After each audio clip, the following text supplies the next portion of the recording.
என்னதான் இருந்தாலும் நம்ம ஒரு சாப்பாடு தானே. ஒரு பிரியாணி, ஒரு 65, ஒரு ரைத்தா இது போதுமே. பார்க்கும்போது நல்லா இருக்கு. வணக்கம் மக்களே. கொஞ்ச நாள் முன்னாடி ஒரு விளாக் எடுக்க போகலாம் அப்படின்னு நினைக்கும் போது தான் ஃப்ரெண்ட்ஸ் எல்லாம் சேர்ந்து மச்சான் நம்ம வீட்லேயே ஒரு பிரியாணி செய்வோம் மச்சான் சொன்னாங்க. சரி ஓகே நம்ம அதே இப்படி ஒரு வீடியோ எடுத்து போட்டுருமே அப்படின்னு சொல்லி அந்த வீடியோ எடுக்க ஆரம்பிச்சிட்டேன்.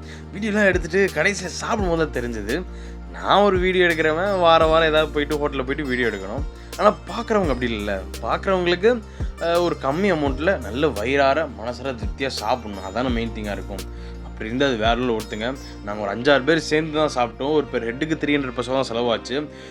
300 பைசாவுக்கு என்னால் விளாக் எடுத்துருக்க முடியும். ஆனால் இவ்வளோ வயிறார திருப்தி என்னால் சாப்பிட்ருக்கவே முடியாது.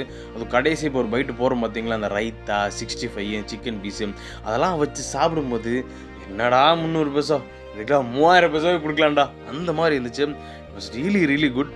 ஸோ உங்களுக்கும் வாய்ப்பு கிடைச்சா லைட்டாக குக்கிங்லாம் பண்ணி பிரியாணி செஞ்சு பாருங்கள். It was really worth it. வேறு லெவலில் இருந்துச்சு.